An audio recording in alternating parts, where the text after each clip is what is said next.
Hello guys, welcome back to Technoback. This is Parikshit back again with the new video. And as we have already completed the SQL injection part from our web application vulnerability series, this is going to be the another part from our web application vulnerability series, where now we are going to look into the another vulnerability, and that is going to be the XSS, which is the cross-site scripting. So I hope you have seen my previous videos for the SQL injection topics and you understood that well.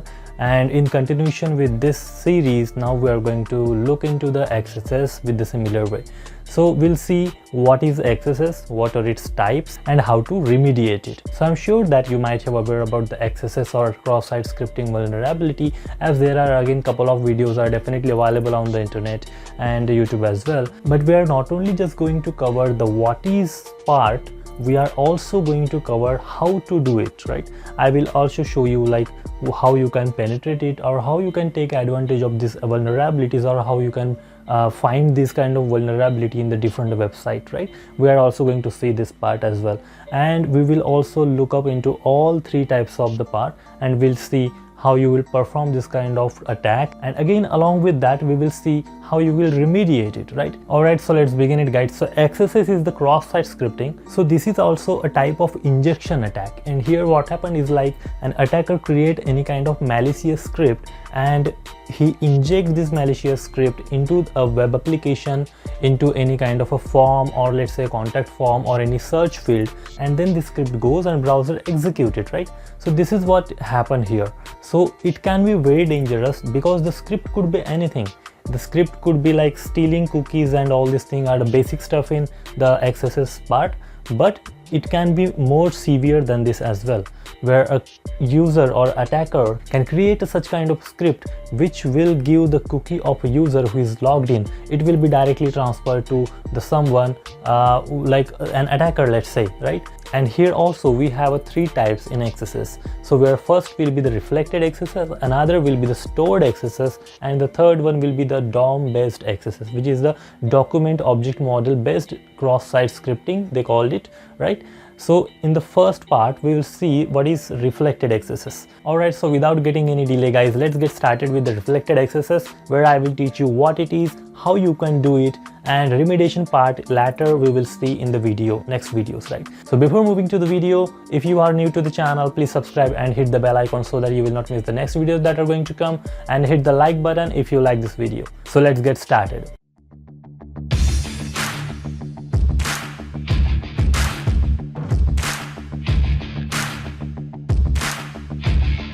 Alright, so as already explained, what is cross-site scripting? Here the malicious scripts are injected into the trusted website, right?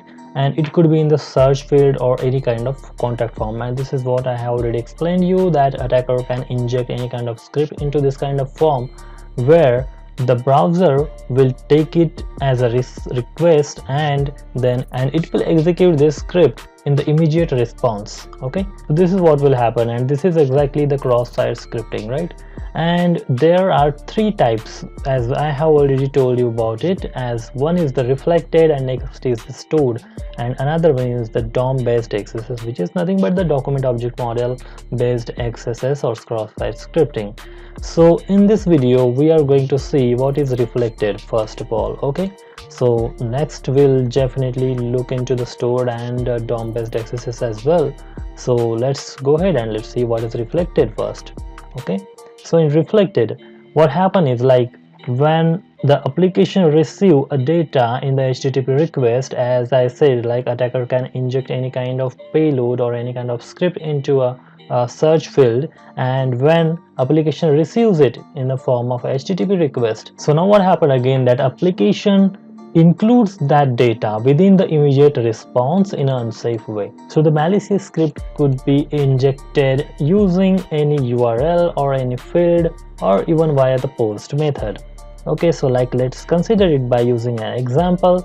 Like this is the particular site where if it is saying like a status question mark message equal to, so in URL itself, as you can see, message equals to, and there is some kind of message given over here.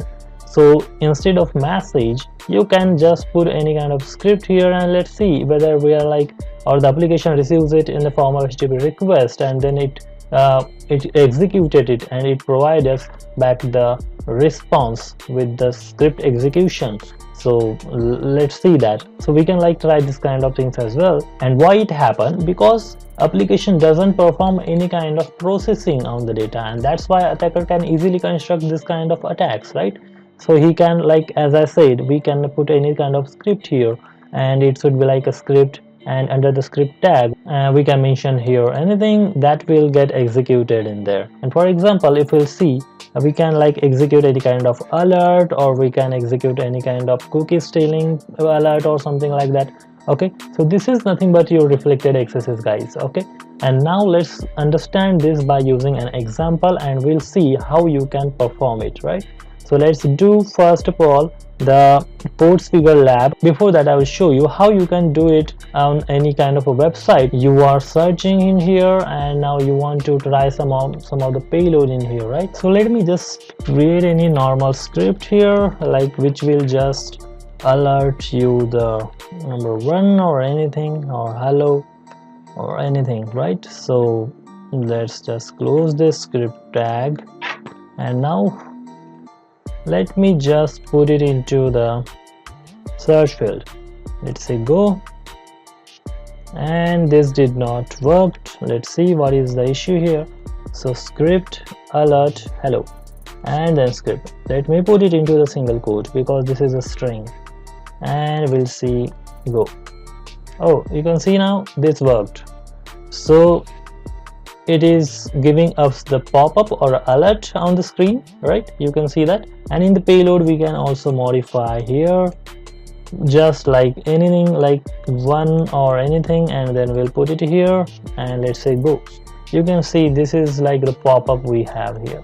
So you definitely might have seen this kind of pop-up on any website when you visit it, right? So that is nothing but the accesses, and this is like impacting, it is impacting the reputation of the website. Even whenever any user visits it and he sees this kind of pop-up here, so it also creates such some kind of a negative impact on the user's mind as well. So next time he will not come for this website and he will find out some other alternative for this website, right? So this is exactly the thing happen. So you can just execute any kind of script here. You can create like any kind of script, like this is just for the alert, but yes, you can like use some other keywords as well.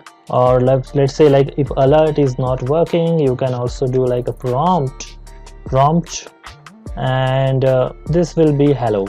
So let's see if this is working again, and we can see now that in prompt we have this empty field where again we can type anything like this. Okay, so again instead of prompt you can also do is like a confirm, and in place of alert we will type like a confirm, and again we say go. So again we have this pop-up. So this kind of payload or this kind of the keyword that will work into some other website which uses the different language, or maybe not JavaScript, or maybe some other Ajax or JSON, something like that. So there you can like try for this kind of payloads or this kind of keywords as well, if it is not working just with the alert, right? So instead of alert, there are again some things like document.write and document.cookies and all these kind of thing where it will show you what is the cookie that it uses and all. So this part definitely will look into the DOM based accesses because that is like comes under the sync and source. But if I want to show you like how you can get the cookie of a particular site by executing it into the alert, so you can just do it the same thing here, like alert, and in place of the hello we will just type is like a document.cookie. So the document.cookie is the source which contains the data. All right, so when you say go, you can see we have a cookie, but we don't have anything here because we did not log in yet, and we will simply click yes. And now I will show you when you sign up using a test, and when you log in. Now once you are logged in, and now let's go ahead and execute that payload once again, and let's go. So you can now see before it was blank, but this time you can see that login is equal to test/test. So this is, you can see that we have a credential, user's credential directly displayed over here in this alert. So this is how dangerous it could be. later then attacker can use this cookie or values, and he can embed it into the other URL, and he can take advantage of this cookie or login session. He can log in or impersonate this particular user, and he can do a lot more stuff as well, right? So this is how he can take advantage of it. And this is about it. So now let's just move on to the lab we are going to solve for the reflected accesses, which is from our PortSpeaker website. And let's just see what this lab says. So this lab contains a simple reflected cross-site scripting vulnerability in the search functionality, and to solve the lab, just perform a cross-site scripting attack that calls the alert function. So let's open it. So here we can see that the lab is open, and there is a search the blog option is there. So here now I will just paste that particular script, or maybe let's just type it. All right, so script,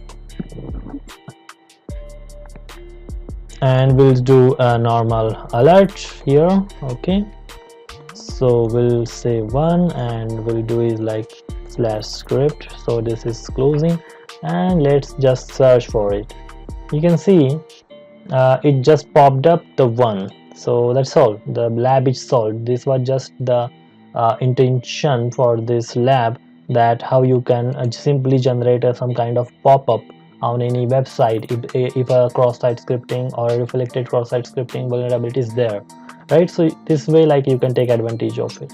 And next thing is, if I want to show you, we can like later use some BWAP site, and I will show you how you will do a reflected here. So in here you can just go ahead and you can check it out, some different attacks what you want to do. So we want to do is like our offsite scripting reflected with get, and let's hack it. So you will get this page, and here instead of a search, when there is a field like a first name and last name, here also you can like do this kind of thing like a script and alert, and maybe then we'll give like anything here, and we'll just close it, the script tag here, and that's all. We'll do anything like hello or anything, and you just execute it.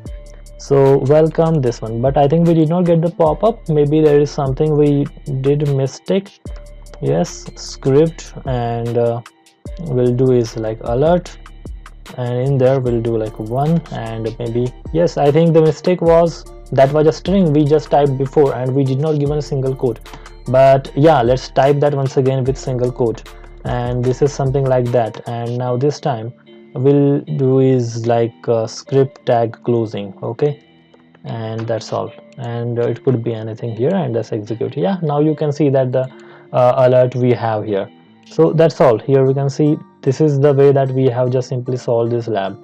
And later if you want to go, you can also go ahead and you can check how you can do the cross-site scripting reflected with a post as well. And you will need a burp suit for that. So here you have it. So you can definitely go ahead and you can check what else you can do with this. Okay guys, so that's all. I just want to show you how you can test it, how you can perform it. Definitely later, like, you have a different kind of payloads which you can later use to inject any serious kind of a script, and you can get what you want. So this is basic thing that you should know, like what it is and how to do it, right? So once you know how to do, you can just collect any kind of a script that is more severe impactful, and you can use this kind of script here which will do a severe impact to the server or the website, where you can later report to a particular website that this is the thing, it is there, and you might even receive some kind of monetary reward as well, right? So this is it. This is about this video, guys. I just want to explain you what is reflected accesses, and now we will see stored cross-site scripting in the next video. So I hope you like this video, you understood what is cross-site scripting and what is reflected cross-site scripting and how to perform it. Okay, so definitely we are going to talk about the remediation of these vulnerabilities in our later videos, and before that I will definitely show you what is the stored and DOM based accesses as well, right? So this is it for this. If you like this video, please hit the thumbs up, and please subscribe to the channel if you have not done yet, and hit the bell icon so that you will not miss the next videos that I'm going to upload.